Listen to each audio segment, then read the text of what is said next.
Perkenalkan, nama aku Tasya Olivia Syahaan dengan NPM C1C022094 dari Universitas Bengkulu jurusan S1 Akuntansi kelas 3C.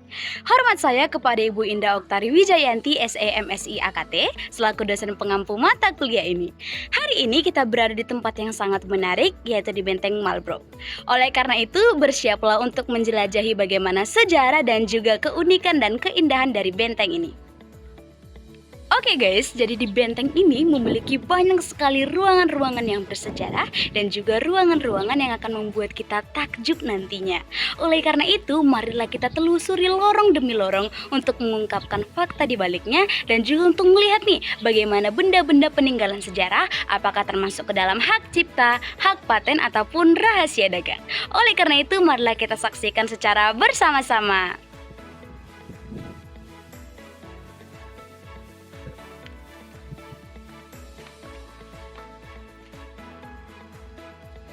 Jadi teman-teman semua, di ruangan yang pertama ini, yaitu di ruangan Balai Pegawai EIC, menggambarkan bagaimana perjuangan bangsa Bengkulu untuk merebut kembali kemerdekaan. Dan juga di ruangan ini menjelaskan bagaimana siapa-siapa saja orang-orang ataupun pahlawan yang terlibat di dalam peperangan dan juga bagaimana menceritakan perjalanan hidup bangsa Bengkulu selama masa penjajahan. Oleh karena itu, berikut merupakan peninggalan-peninggalan yang ada di ruangan pertama ini. Surat Depati Tinja. Surat ini ditulis pada tanggal 26 Juni 1835 yang berisi saran agar tidak bekerja sama dengan pihak pemerintah Belanda yang termasuk ke dalam hak cipta.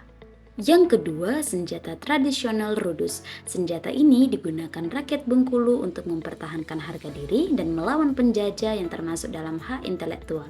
Yang ketiga, lukisan Kipati Tijo Tumandi atau Pasira Van Bramita of Sumatera 1265 atau Kipati Cintamandi Pesira Bermani yang merupakan pahlawan di kota Bengkulu saat itu yang termasuk dalam hak cipta.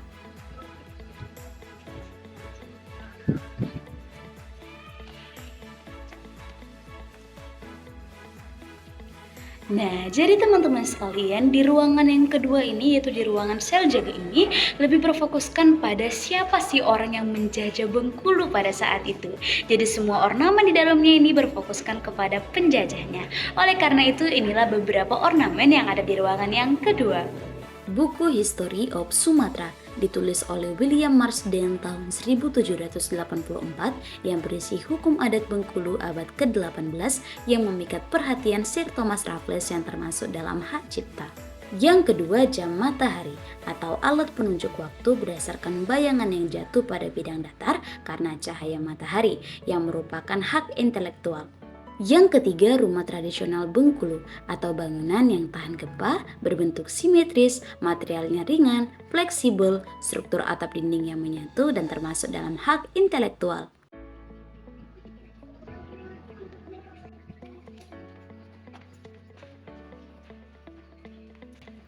Nah, jadi teman-teman semua, di ruangan pamer yang pertama ini lebih menegaskan bagaimana ornamen ataupun struktur dari benteng Marlborough itu sendiri. Oleh karena itu, inilah beberapa ornamen yang ada di ruang pamer yang pertama. Replika Fort Marlborough atau bangunan benteng yang terdiri dari beberapa bagian bangunan yang sesuai dengan kaidah benteng seperti ravelin, bastion, kartin, glacis, and dry moat yang termasuk dalam hak cipta. Yang kedua, transkrip surat Sir James yang ditulis di kapal Red Dragon dalam ekspedisi dan perdagangan menuju East Indies yang termasuk dalam hak cipta.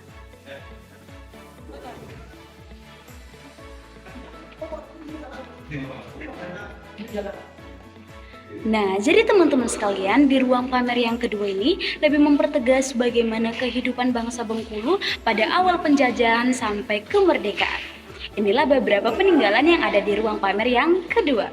Diorama Insinyur Soekarno dan Residen MAIR, yaitu pahatan patung atas dua tokoh di atas yang berdialog di Fort Marlborough yang termasuk dalam hak cipta. Nah, jika kamu mencari tempat yang mengedukasi dengan arsitektur sejarah yang mengagumkan dan harga yang terjangkau, mari datang ke Jalan Benteng, Kecamatan Teluk Segara, Bengkulu.